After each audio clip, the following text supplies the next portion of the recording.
Tatlong lubi, malaking lubi, tatlo. Lagyan lang natin ng 3 cups na mainit na tubig. Kasi yung mga lubi namin dito parang kulang sa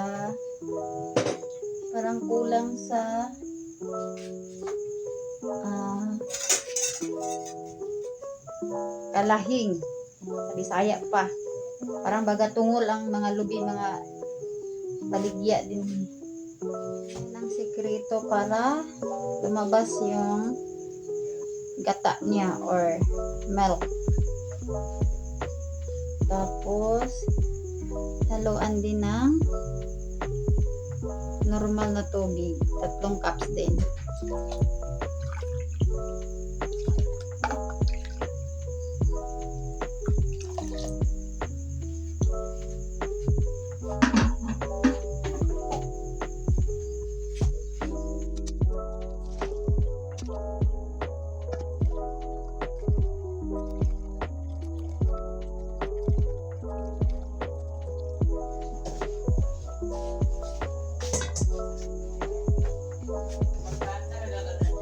Ito ang unang piga. Sa pangalawang piga, ganun din, 3 mainit na tubig, 3 cups sa mainit na tubig.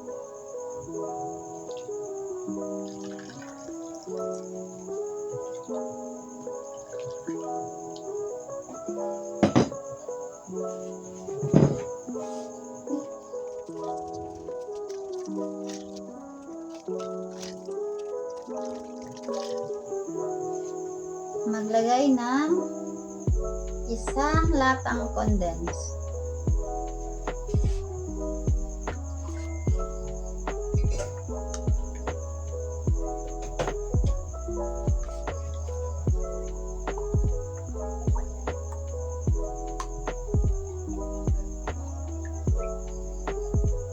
At maglagay din ng 1 latang iba.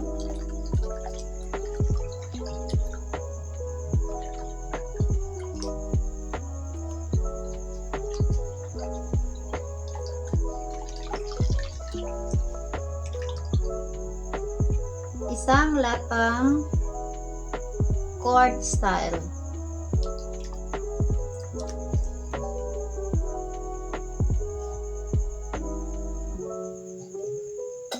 Napuno na ang kawali natin.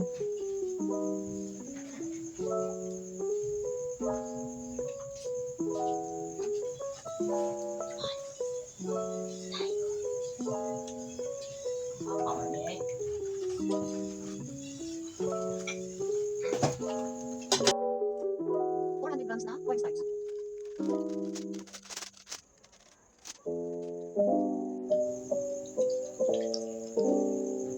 Tatlong cups din na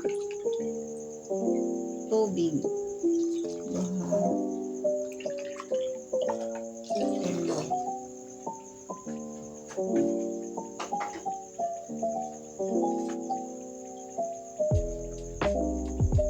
Ang 400 cups na cornstarch, tutunawin lang natin sa 3 cups na tubig.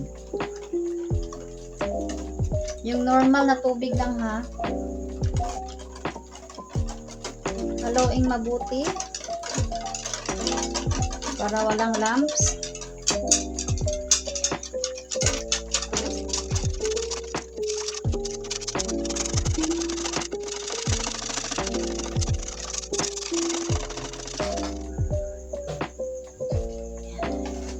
Inilapat lang natin sa malaking kaldero kasi yung kawali natin hindi magkasya.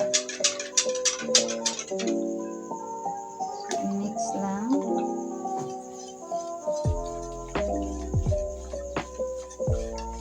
Puno na din ang kaldero natin.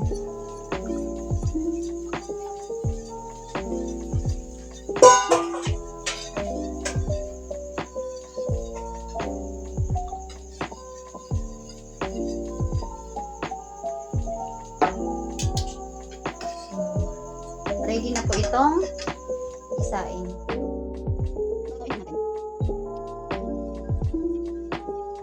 Hindi siya natin pwede na dapat mix lang hanggang maluto.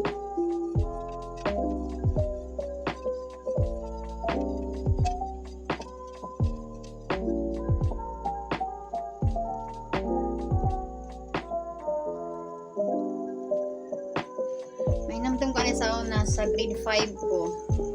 Mag-trivia tayo. Sa grade 5 pa ko, sa HE kasi sa amin noon, home economics.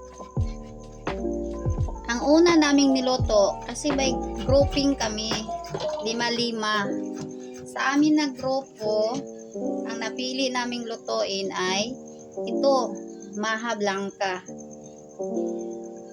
Una ko itong niloto at una ko ding natutunan magluto ng mga desserts. Ngayon, iba na ang pangalan sa yung sa cooking.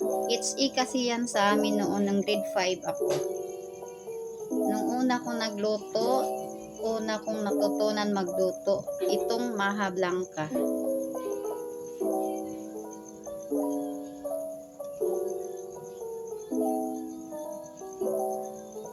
Ngayon, iwan ko sa ibang mga bata, hindi marunong magluto sa elementarya pa. Marunong na sila magluto ng high school na sila. Kami noon, elementarya pa. Ito, pwede na to, luto na. Amoy luto na. Iba ng amoy niya. Amoy ng corn. Luto na corn.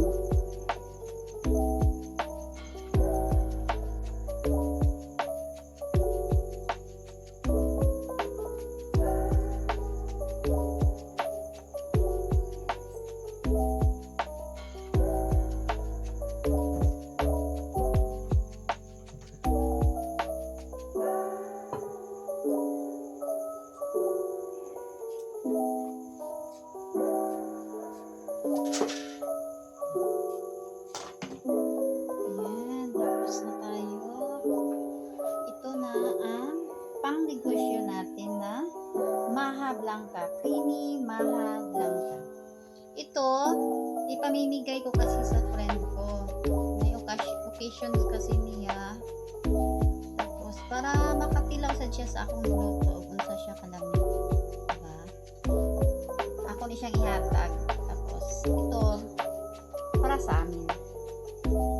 Nakainin namin. Ayan. Sana magustuhan nyo ang ginawa natin at ma-like nyo ako at pwede rin nyo akong i-subscribe sa Maribig Simple TV at i-hit nyo na rin ang notification bell para updated kayo sa ating